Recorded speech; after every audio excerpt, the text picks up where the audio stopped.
사실상 11번가는 이제 SK의 지원을 받는 상황이 아니라 독자적으로 그들끼리 생존의 방법을 찾아나가는 그런 험난한 시기를 맞이했고, 직원들이 좀 뼈를 깎는 노력들을 많이 하고 있다, 그렇게 보시면 좋을 것 같습니다.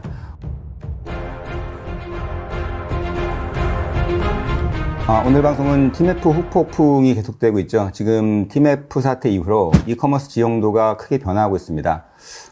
소위 옥석 가르기가 계속되고 있는데요. 이 살아나는 대기업 이커머스몰이 있는 반면에 중소형 버티컬 커머스라고 불리는 전문물들은 거의 존폐위기에 몰려있는 기업들이 많이 생기고 있습니다. 팀F 사태에 지금 정부도 무려 1조 6천억 원의 그런 자금을 투입해서 대출 등 금융 지원을 지금 하고 있을 정도로 사태가 굉장히 지금 해결이 안 되고 일파만파 커지고 있습니다. 사실 이게 1조 6천억이라는 돈이 이 말 그대로 대출이지 그분들의 피해를 보전하는 게 아니기 때문에 이런 부분들에서 앞으로 이 팀F와 유사한 그런 또 이 버티컬 커머스를 중심으로 한 많은 업체들의 지금 폐업이 지금 예상이 되고 있고, 지금도 그런 상태가 계속 좀 이어지고 있거든요. 자, 그래서 오늘 이 시간에는 이 팀F 이후에 지용도가 어떻게 바뀌고 있는지, 첫 번째 시간으로는 이 쿠팡 그리고 네이버를 포함해서 여러 우리 대형 이커머스몰들이 있는데, 우리가 팀F 사태가 터졌을 때 일반적으로 예측했을 때 아마 팀F 사태 이후로는 가장 안전적인 그런 몰로 갈 것이다 라고 생각해서 쿠팡과 네이버가 가장 큰 수혜를 입을 것이다 라고 이제 생각을 했었거든요. 그런데 뚜껑을 열고 보니까 사실 좀 다른 패턴이 좀 나오고 있습니다. 사실은 이 팀F 사태 이후 최대의 수혜 기업은 쿠팡도 네이버도 알리테무도 아니었습니다. 바로 11번가 그리고 G마켓 옥션, 이런 기업들이 될 것 같습니다. 사실 팀원 IMF 이 사태가 터지면서 지금 한 1개월, 6월 1일부터 7월 21일까지 한 50일 정도의 기간을 봤을 때 팀F 매출이 한 82%가 빠졌죠. 물론 지금은 거의 제로에 수렴하겠지만, 이 기간 중에 무려 82%의 그 매출이 빠졌고, 이 팀원 IMF의 82%의 매출을 간 걸 추적을 해보니, 사실 이 네이버 쿠팡에는 마이너스가 돼버렸어요. 네이버 쿠팡은 마이너스 2%. 즉, 이 얘기는 무슨 얘기냐면은, 네이버 쿠팡과 팀원 IMF의 성적 자체가 많이 달랐던 것 같다라는 생각을 일단 하게 됩니다. 왜냐하면은 팀원 IMF 같은 경우가 보통 이 초특가 딜이라 그래서 굉장히 큰 할인폭으로 순간적으로 세일을 하고 빠져나가는 그런 게릴라성, 그런 혜택을 많이 주던 업체인 반면에, 네이버나 쿠팡은 그런 혜택은 거의 없죠. 대부분 상품들이 가격을 물론 저렴한 가격이다라고 얘기는 하지만 초특가 딜이 아니라 상시 안정적인 가격으로, 한쪽은 빠른 배송, 한쪽은 안전결제나 포인트, 이런 여러 가지 시스템적인 그런 락인 효과를 노리고 있었던 반면에, 11번가나 G마켓 옥션, 이런 기업들 같은 경우에는 초특가 딜이 굉장히 좀 활발했던 그런 유형이기도 하고요. 또 하나는 여행 상품 같은 경우도 오히려 네이버 쿠팡보다는 G마켓이나 옥션, 이런 쪽이 더 강했던 부분도 있는 것 같아요. 그래서 팀F 이용 고객들이 11번가, 그 다음에 옥션, 롯데온, 이 G마켓 쪽으로 이동을 했는데, 11번가 G마켓 옥션 쪽으로 그 매출이 한 6% 정도가 올라갔고, 롯데온, 쓱닷컴도 한 7% 정도가 올라갔기 때문에 이 두 기업이 가장 큰 수혜를 받았다라고 볼 수 있을 것 같습니다. 다만 이 자료는 BC카드에서 내부 분석한 자료이기 때문에 통계적으로 본다면은 여러 가지 그런 결제 수단이 있는데, 그 중에 하나 트렌드를 좀 보여드린다라고 생각하시면서 보시면 될 것 같고요. 또 하나의 우리가 봐야 될 그런 트렌드, 본다 그러면은 팀원 IMF 사태 이후에 사용자가 가장 많이 증가한 앱이, 지금 이게 한번 조사돼가지고 발표가 됐는데요. 지금 보시는 것처럼 24년도 7월 24일 팀원 IMF 결제 기능이 중지된 다음에, 그리고 8월 10일까지 계속 추적을 해왔는데, 가장 높게 치솟아 올라갔던 게 앞에서 얘기 드렸던 바로 11번가였습니다. 11번가 같은 경우가 한 110만 명대의 DAU라 그러거든요. 일일 활성 사용자 수, 하루에 11번가에 몇 명이 접속하느냐. 물론 이거는 구매 고객하고 다릅니다. 100만 명이 접속을 한다 그러면은 그 중에서 실제 구매하는 고객은 보통 한 10,000명에서 한 15,000명밖에 안 돼요. 그렇기 때문에 100만 명이 접속했다고 매출이 확 올라간 건 아니지만, 어쨌든 100만 명이 접속했던 그 평균적으로 일평균 110만 명, 120만 명 정도가 접속했었는데, 지금 8월 10일 기준으로 160만 명까지 올라갔다, 11번가가. 그 부분이 11번가의 가장 많은 고객이 이 팀원 IMF에 그 고객들이 몰려갔다라고 볼 수가 있을 것 같고요. 또 하나는 G마켓도 어느 정도 살짝 올라가는 모습 보이고 있고, 롯데온이나 쓱닷컴 마찬가지로 상승 모드를 좀 타고 있는 걸 볼 수가 있습니다. 그래서 이 11번가가 가장 그 티몬 이메프와 유사한 그런 패턴으로 운영했던 부분들이 좀 확실하게 효과를 낸 부분도 있었고요. 또 하나는 11번가가 굉장히 발빠르게 그 셀러들도 확보하려고 노력도 하고, 또 하나 고객들한테 그런 사태가 터졌을 때 11번가에서 기프트콘을 티메프를 통해서 판매했었는데, 그거를 10억 이상 판매를 했는데 그걸 11번가에서 그대로 바로 사용할 수 있게끔 빠르게 조치를 해줬다는 것도 고객의 신뢰를 얻을 수 있었던 요인이었던 것 같고요. 그리고 이제 일반적으로 11번가라든지 지마켓이라든지 쓱닷컴, 롯데처럼 이런 대기업 브랜드들이 붙어 있는 그런 몰들이 고객들한테는 좀 더 안정성 면에서는 좀 심리적으로 뭐 이쪽으로 쏠리게 만드는 그런 요소가 됐던 것 같다라고 좀 생각을 좀 하고 있습니다. 참고로 지금 이거는 주요 모바일 커머스 앱별 교차 사용 비율이라는 건데, 올해 3월달 기준으로 제 그 조사를 갖다 한 겁니다. 어떤 의미냐면은 쿠팡부터 이 현대몰까지 이 각종 몰들이, 각종 이 사이트들이 있는데, 이 사이트들이 하나만 이용하진 않는다는 거죠. 쿠팡 쓰는 고객이 쿠팡만 이용하지 않을 거고, 뭐 네이버 쓰는 고객이 네이버만 쓰지는 않는데, 그동안에 티몬과 이메프를 썼던 고객들이 나머지 그런 앱들 중에서 가장 많이 쓴 게 뭘까라고 조사한 건데, 이것도 역시 보시는 것처럼 티몬 이메프에서 다른 앱들을 공통적으로 쓰는 가장 많은 그 선택을 받은 게 11번가라는 걸 보실 수가 있어요. 티몬 이메프를 쓰는 고객들이 GS샵이나 뭐 홈쇼핑이라든지 뭐 알리익스프레스라든지 이런 걸 쓰는 확률은 30%대밖에 안 되는데, 11번가에는 53%대가 나오기 때문에 티몬 이메프 고객들은 평소에도 11번가를 가장 많이 쓰는 고객이다, 이렇게 보실 수가 있어요. 그래서 이번 티몬 이메프 사태의 가장 큰 수혜자가 11번가가 되고 있다, 그렇게 보실 수가 있을 것 같습니다.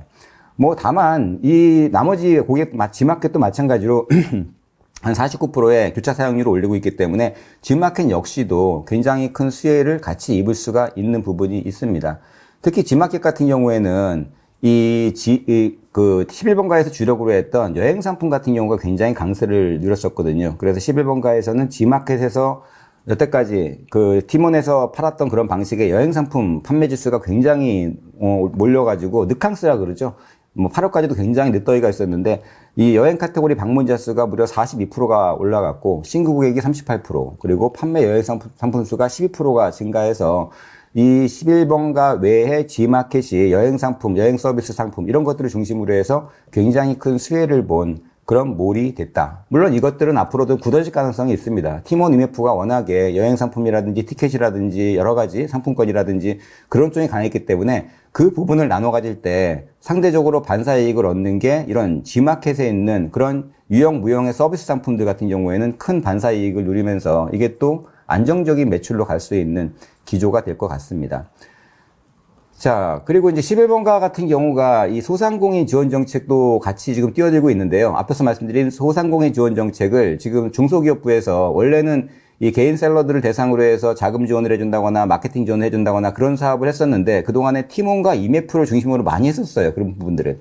근데 거기서 이제 중단이 되다 보니까 그 사업을 이어받을 후보를 물색하다 보니 그 물색할 기업들 중에서 지금 가장 유력한 기업이 바로 11번가와 G마켓으로 지금 거의 선정이 됐다고 지금 알려져 있는데요.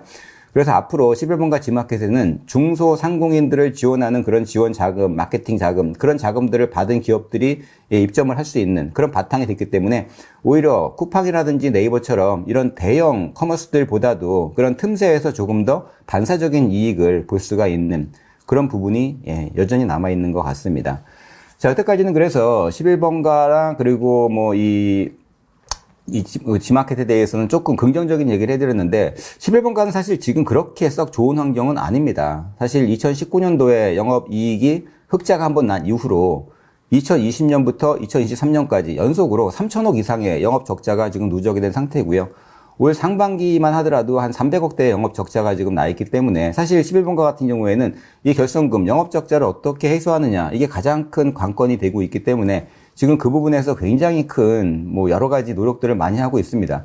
그래서 지금 상반기 24년 1분기 기준으로는 전년 대비보다는 적자액이 많이 좀 줄긴 줄었습니다. 전년에 300억이 넘었던 적자가 금년도 이제 1분기에는 195억까지 줄었고 2분기에도 조금은 줄어들고 있는 모습 보이고 있는데, 사실은 이 부분이 계속 간다 그러면은 올해 11번가에 또 마지막 연말까지 갔을 때 흑자 기조로 턴어라운드 하지 못한다면은 좀 위험 요소가 좀 있을 수 있어요. 다만 좀 긍정적인 소식은 올해 3월부터 7월까지 11번가가 연속적으로 거의 한 5개월간에 걸쳐서 오픈마켓이라고 그러죠. 11번가 가장 주력으로 하고 있는 오픈마켓 분야에서 연속 흑자가 지금 발생하고 있습니다. 그래서 그런 부분들이 아마 11번가가 올해 연간으로도 흑자가 나올 수 있는 그런 또 여러 가지 턴어라운드를 할 수 있는 요소를 만들어낼 수 있을 것 같고요. 거기에는 뭐 여러 가지 노력들을 많이 한 부분이 물론 있습니다. 여러 가지 노력 중에는 구조조정도 뼈아팠죠. 일테면은 뭐 지금 본사 사옥이 서울역에 그 서스퀘어 그 대우 옛날에 빌딩이 본사 사옥으로 있었는데 거기도 지금 매각을 해서 광명으로 이전하기 위해서 물색을 하고 있고, 뭐 직원들 같은 경우도 굉장히 좀 고민을 하겠죠. 사실 서울을 떠나서 지방으로 갔을 때는 인재들 유출이 굉장히 심한데 그럼에도 불구하고 이런 또 결정을 내릴 수밖에 없는 부분이 있고요.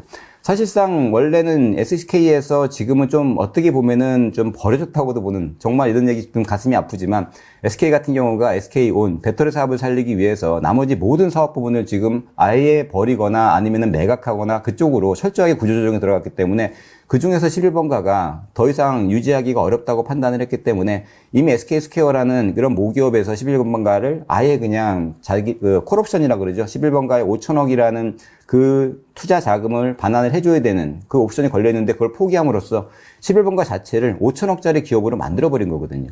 그 상태에서 11번가가 독자 생존을 해야 되기 때문에 사실상 11번가는 이제 SK의 지원을 받는 상황이 아니라 독자적으로 그들끼리 생존의 방법을 찾아나가는 그런 험난한 시기를 맞이했고 직원들이 좀 뼈를 깎는 노력들을 많이 하고 있다. 그렇게 보시면 좋을 것 같습니다. 그 중에 하나가 바로 지금 이 구조조정인데요. 올해 1월부터 6월까지 이 퇴사자라 그러죠. 이 국내 주요 이커머스 업체 상반기 퇴사율을 좀 확인해 봤는데, 굉장히 높은 치수로 씻어 오른 게 4월 달에 11번가가 거의 한 9%에 해당하는 직원들이 회사를 떠났습니다. 11번가 같은 경우에는 작년에 팀장급 이상 한 번, 대리급 이상 한 번, 두 번의 구조조정을 거쳤는데, 그리고 이 상시 구조조정을 계속하고 나가면서 아마 국내에서는 지금 전자상거래 업체 중에는 가장 많은 인원이 정리되는 그런 부분이고요. 물론 그 밖에 뭐 오아시스라든지 컬리라든지 이런 기업들도 많은 구조조정이 있었지만 통상적으로 한 5%에서 한 4% 정도 그 정도의 인원이 계속 지금 전월 대비해서 빠져나가고 있다. 라고 볼 수가 있는데, 오아시스나 컬리 같은 경우에는 이제 물류센터에서 일하는 뭐 일용직이라든지 그런 비정규직 사원들이 많기 때문에 그런 부분들을 약간 차치하더라 한다고 한다면은 11번가라든지 아니면은 지마켓이나 아니면은 뭐 이 스타컴 그런 데들은 실질적인 내부 직원들이 많이 나가고 있는 그런 모습을 좀 볼 수가 좀 있습니다. 자, 그래서 지금 일단은 흑자 전환에 신호탄을 쏜 11번가기 때문에 이제 셀러들을 충분히 확보해 나가면서 또 고객들의 체류 시간을 늘려나가는 그런 전략을 짜고 있고요. 그런 전략이 계속 이어진다면은 저는 11번가가 올해 그래도 좀 긍정적으로 살아나지 않을까라고 조심스럽게 예측을 해보고요. 다만 한 가지 아쉬운 부분은 이 영업이익을 흑자로 전환하기 위해서 매출을 회생하고 있다는 거거든요. 매출이 지금 11번가가 작년 대비해서 거의 20% 가까이 지금 드롭되고 있는 부분들이 오히려 매출이 늘어나면은 적자가 커지는 이 전자상거래의 지금 여러 가지 비용 구조에 좀 악영향 때문에 일부러 매출을 좀 줄여 나가면서 일부러 무슨 특가 세일이라든지 마케팅이라든지 아니면 직매입을 통한 그런 매출 확대 전략이라든지 그런 것들을 전부 포기하면서 이제 스스로 매출 위주로 가고 또 구조조정을 통해서 영업이익 흑자를 최우선 기조로 삼았다. 영업이익 흑자로 일단 살아난 다음에 그 다음에 조금 더 공격적인 경영으로 이어나갈 것 같습니다. 자, 또 하나의 혜택을 입었던 그 지마켓도 잠깐 좀 분석을 해드리면, 지마켓 같은 경우에는 지난 2년간 1천억 정도의 적자가 났었습니다. 그런데 24년 1분기에 이제 흑자로 반전이 됐어요. 24년 1분기에. 근데 거의 한 2억 흑자이기 때문에, 이건 뭐 거의 솔직히 말씀드리면은 뭐 어떻게 보면 회계상으로도 맞출 수 있을 정도의 흑자이긴 합니다. 그렇지만 2년 동안에 1,000억 적자가 났던 기업이 일단 흑자로 반전이 됐다는 것도 굉장히 조금 더 의미가 있는 그런 일부분일 거고요. 지마켓의 가장 좋은 부분은 지마켓이 재무구조가 가장 튼튼한 기업입니다.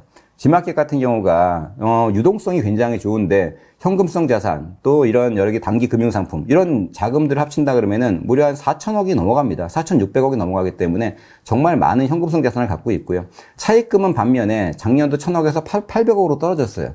지금 지마켓 같은 경우가 그래서 운전자금이 3천억이 넘어가기 때문에 우리나라 이커머스 업체 중에서 운전자금이 플러스가 된데도 거의 드문데 없다고 봐야죠. 근데 G마켓 같은 경우는 그게 오히려 그러니까 운전 자금이 플러스가 됐다는 거는 갚을 돈보다도 내가 가진 현금이 훨씬 많다는 거고, 이런 부분들이 앞으로도 이 지금 TMF 사태 이후로 이 셀러를 빨아들이거나 고객들을 빨아들일 때 굉장히 큰 장점으로 작용을 할 수 있다. 그렇게 볼 수가 있을 것 같아요.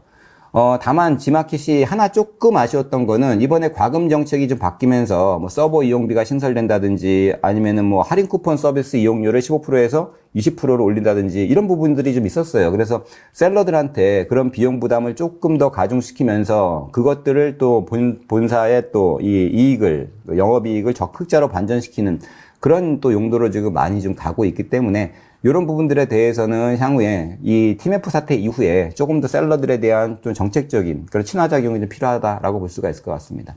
뭐 다만 11번가나 G마켓 두 기업 다 셀러 정산 주기가 G마켓은 원래부터 뭐 셀러들이 물건을 판매하고 나서 고객이 주문 확정을 하면은 바로 이익일에 다 정산을 해주는 스타일이었고요. 11번가가 약간 늦었다가 이번에 TMF 사태 이후로 오히려 고객이 구매 확정을 하면은 한 70%의 대금을 바로 주고 나머지 30%만 일정 부분 2월을 해서 주는 그런 제도로 바뀌었기 때문에 오히려 11번가나 G마켓은 그런 고객이나 혹은 셀러들의 정산 면에서 굉장히 안정성을 담보로 지금 TMF 사태 이후로 뭐 새로운 또 그 강자로 떠오를 준비를 하고 있다라고 보시면은 좋을 것 같습니다. 끝으로 지금 쓱닷컴 얘기 하나만 좀 해드리면은, 사실 쓱닷컴 같은 경우에는 TMF 이후로 반사이익을 일부는 얻고 있는데요. 사실 영업적자가 지금 지속이 되고 있는 상태라서 굉장히 큰 고민을 하고 있을 겁니다. 1조 1,500억의 사모펀드 투자금 반환 이슈가 아직도 걸려있고, 이 부분은 온라인 네오센터, 매각 등으로 계속 지금 추진은 하고 있지만, 그 얘기 자체가 이 쓱닷컴은 이제는 온라인 쪽에서는 이 성장 동력이 많이 좀 상실되는 그런 걸 감수하고 나가고 있는 부분이기 때문에, 이마트 그룹의 정용진 회장의 선택은 사실은 온라인 부분에서는 G마켓을 축으로 가고 오프라인 부분에서는 이마트를 축으로 가는 이 양대 축으로 사업을 재편하는 그런 방향일 수도 있다는 생각을 좀 하게 됩니다. 그래서 실제로 이마트 그룹 같은 경우에는 쓱닷컴 몰 같은 경우에는 백화점에 있는 명품 브랜드로 프리미엄화하고 거기에 일부 이제 세후 배송이 있겠지만 대부분은 그런 명품의 프리미엄 특화 전략, 그리고 나머지 온라인의 주축이 되는 거는 G마켓의 바로 그런 오픈 마켓이죠.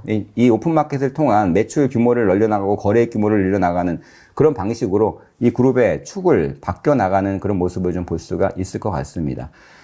뭐 다음 시간에 조금 더 어려워지고 있는 존폐 위기에 있는 버티컬 커머스 전문 몰들에 대한 이야기를 좀 드리도록 하겠습니다.